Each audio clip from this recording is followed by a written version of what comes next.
Chers amis, je tenais à vous souhaiter un très chaleureux Shabbat Shalom, le pays Yerushalayim, Ir HaKodesh, la ville sainte, qui bientôt sera la capitale du monde avec Mashiach, qui trône, Be'ezrat Hashem. Dans le parasha Lech Lecha, il y a une histoire très intéressante avec Rabbi Akiva Eiger, qui est le grand de la génération, il y a 300 ans environ. Et un jour, il est arrivé à Varsovie. Des milliers de gens sont venus le voir, sont venus dans la rue de son hôtel. Et il était extrêmement humble. Pas compris pourquoi tous les gens venaient. Bon, mais on lui a dit, bon, Vodara, vous êtes le grand de la génération, tout le monde vient vous voir. Il dit, bon, qu'est-ce que les gens se trompent à mon sujet. J'aimerais bien rencontrer le cordonnier Untel. Vous avez son adresse? Mais bien sûr, cordonnier Untel, bien sûr, mais tout le monde est super étonné. Comment le grand de la génération veut voir le cordonnier? Oui, certainement, ce cordonnier-là, c'est un sadique caché. Et le grand de la génération veut le voir pour parler avec lui des choses les plus importantes du monde. Tout à coup, des milliers de gens arrivent dans le petit magasin, minuscule du cordonnier. Il lui dit « T'es un sadique caché ?» « Moi, un sadique caché ?»« Ouais, Rabbi Akiva Eiger veut venir te voir. »« Mais non, je ne suis pas un sadique caché, mais jamais de la vie. » En plus, c'est un sadique caché qui se cache, vraiment. Il ne dit pas que c'est lui, que c'est un sadique caché. Comment ça se fait que le grand de la génération veut lui parler à un cordonnier? Pour finir, le poteau rose a été découvert. Rabbi Akiva Eiger a dit, regardez, c'est bien simple, c'est un cousin éloigné. J'arrive dans la ville, c'est normal que je dois lui dire bonjour. Il y a une loi que si on découvre un objet perdu, on doit le prendre chez soi et mettre des petits écriteaux un peu dans l'endroit pour que la personne qui a perdu vienne le reprendre. Maintenant, si cet objet n'est pas d'après le respect, l'honneur qui revient à la personne qui l'a trouvé, par exemple, on va dire le grand de la génération, ce balade, tout coup, il voit par terre un tricycle, d'accord? Il va pas ramasser le tricycle, aller dans la rue comme ça, les gens vont rigoler, c'est pas séant à quelqu'un qui est le grand de la génération. Mais c'est écrit, si néanmoins, il sait à qui appartient ce tricycle, et en fait, c'est un proche de sa famille, alors on a un principe, c'est écrit dans la Torah, tu n'ignoreras pas ta chair. Celui avec qui on a une proximité charnelle, ça veut dire qu'on est de la même famille, alors même la question d'honneur du tzaddik ici, elle disparaît parce que ça passe avant. Donc bien que Rabbi Akiva Eiger, le grand de la génération, il va voir son cousin éloigné qui est le cordonnier, parce que il faut respecter la proximité charnelle, familiale qui est entre nous.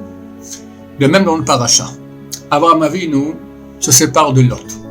Lot va à Sodome, il préfère aller avec les Rechaim, les mécréants, plutôt que rester avec Avraham Avinu.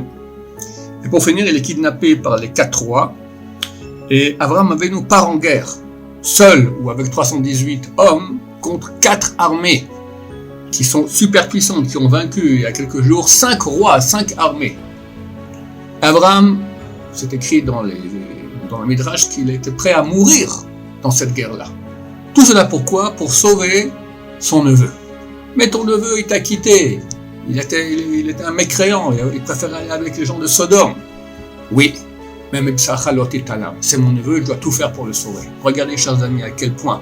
Et nous sommes des descendants d'Abraham Avinu. Son sang coule dans nos veines.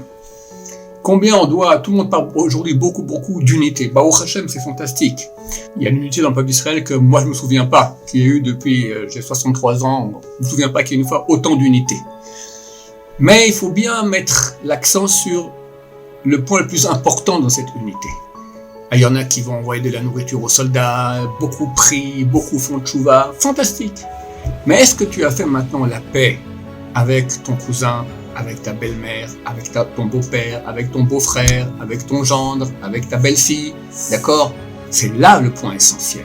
Là, il y a la mitzvah, mipsacha lo titalam. N'ignore pas ta chair, vous avez une proximité charnelle, une proximité familiale. Alors très souvent, on va faire la paix avec des inconnus, on va aider des inconnus. Très bien, c'est certainement extrêmement bien, mais c'est pas l'essentiel. Même qu'Avraham Avinu, il était fâché contre Lot. Lot, tu m'as volé, il y avait un problème de vol, que les bergers de Lot allaient et faisaient manger leurs bêtes dans des champs qui appartenaient à des gens. C'était interdit, et Abraham n'était pas d'accord. Et les bergers ont dit, non, mais de toute façon, la terre d'Israël va être donnée à Abraham. Abraham n'a pas d'héritier, donc c'est Lot qui hérite, donc ça nous appartient. Et Abraham n'était pas d'accord. Donc ils sont séparés. Évidemment, Abraham, qui est si proche de Dieu, il n'est pas content que Lot habite avec les gens de Sodome. Mais néanmoins, ça reste quand même son neveu. Et quand le neveu a besoin de lui, il fait la paix, il est prêt à mourir pour aller le sauver. Alors, je ne vous dis pas de la mourir pour votre belle-mère, pour votre gendre, ou votre belle-fille, mais faire des efforts pour la vraie unité que Dieu aime. C'est ça le vrai effort d'unité le plus grand qu'on peut faire. S'écraser, faire la paix, accepter, bien qu'il y a des millions de bonnes raisons de ne pas faire la paix. La belle-mère est insupportable, la belle-fille aussi, le beau-père, on connaît, c'est comme ça, d'accord. C'est une constance qu'il y a dans beaucoup de familles. Mais si on parle d'unité, chers amis, spécialement dans ce domaine-là, faire la paix, être à l'image de notre ancêtre Abraham Avinu, qui fait la paix, qui est prêt à faire des efforts incommensurables pour son neveu, parce que c'est son neveu. Je vous souhaite tous un Shabbat Shalom, plein de bonheur, plein de paix, plein d'unité, plein de présence divine dans vos maisons, et que Dieu ait pitié de nous, et que grâce à cette unité-là, il amène le Mashiach bientôt, et que tout le monde reconnaisse le Dieu un. Shabbat Shalom, Umvorach.